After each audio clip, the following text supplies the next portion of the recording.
Hello' viewers, মই আজি আপোনালোকক বনাই দেখাম চিলি চিকেন আৰু তাৰ কাৰণে মোক প্ৰয়োজন হৈছে আধা কিলো চিকেন। এইখিনি মই ভালদৰে ধুই লৈছোঁ।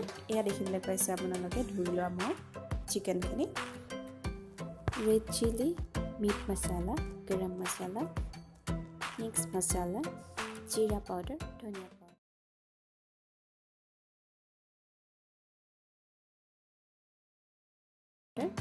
হালধি আৰু নিমখ। প্ৰথমে দিম আমি চিলি পাউডাৰ 1 টেবুলস্পুন, হাফ টেবুলস্পুন ধনিয়া পাউডাৰ, হাফ টেবুলস্পুন জিৰা পাউডাৰ, 1 টেবুলস্পুন হালধি, হাফ টেবুলস্পুন মিট মছলা, হাফ টেবুলস্পুন গৰম মছলা, হাফ টেবুলস্পুন মিক্স মছলা আৰু সোৱাদ অনুযায়ী নিমখ। ভিউৱাৰ্ছ, যদি আপোনালোক কোনোবাই বেছি মছলা ভাল পায় তেতিয়াহ'লে মছলাৰ পৰিমাণ বঢ়াই দিব পাৰে। এতিয়া আমি এই সকলোখিনি হাতেৰে ভালদৰে মিক্স কৰি ল'ম। এতিয়া এই সকলোখিনি ভালদৰে মিক্স হোৱাৰ পাছত এটা কণী ভাঙি আমি কুহুমটো বাতি তাৰ সকলো বিজলুৱাত থকাখিনি আমি দি দিম। আকৌ এইখিনি আমি ভালদৰে মিক্স কৰি আধা ঘণ্টাৰ কাৰণে ঢাকি ৰাখিম।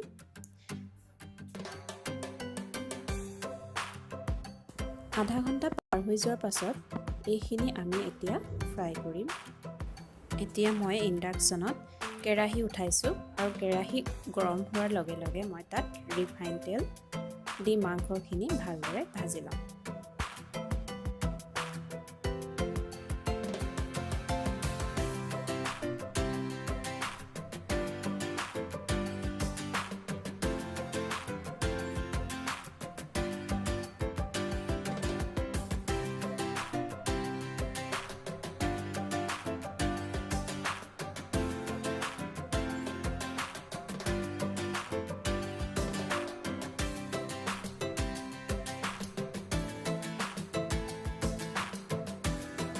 ভিউৱাৰ্ছ, এয়া দেখিছে মাংসখিনি ভালদৰে ফ্ৰাই হৈ গৈছে।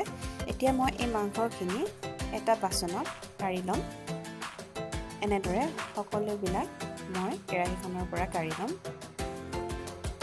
সম্পূৰ্ণভাৱে তৈয়াৰ কৰিবলৈ আমি ল'ম ফ্ৰাইড চিকেন, জলকীয়া, বটা জালুক, বটা আদা নহৰু, পিঁয়াজ আৰু কেপচিকাম জলকীয়া, tomato sauce, soya sauce, refine oil.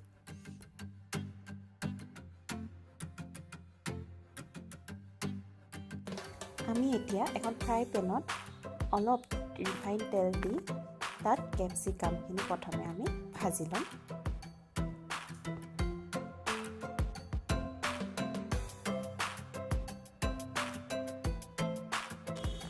প্ৰথমে আমি কেপচিকামৰ পৰিমাণ চাই তাত অলপ নিমখ দিম। ইয়াৰ পাছত এচামুচমান আমি তাত চয়া চচ এড কৰিম।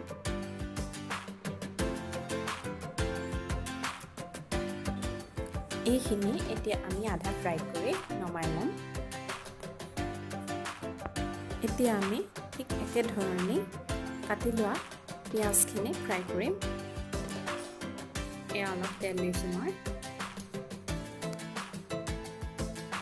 তেলখিনি অলৰেডি গৰম হৈ গৈছে। কটা পিঁয়াজখিনি দি দিছোঁ।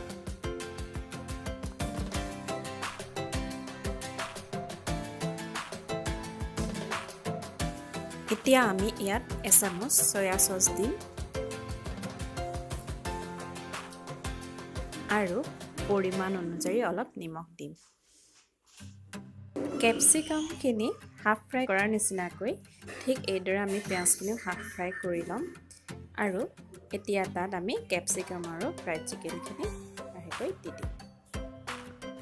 এই সকলোখিনি অলপ মিক্স কৰি লোৱাৰ পাছত আমি এচামুচমান চয়া চচ পুনৰ দিম আৰু লগতে দিম টমেটো চচ 2 চামুচ।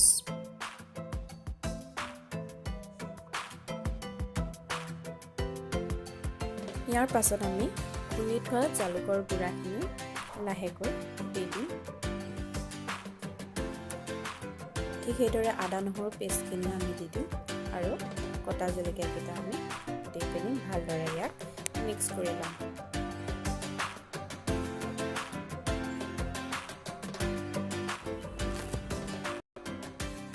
এয়া দেখিছে আপোনালোকে এইখিনি অলৰেডি আমাৰ হৈ গৈছে এতিয়া এইখিনি আমি ভালদৰে এটা বাউলত কাঢ়ি লম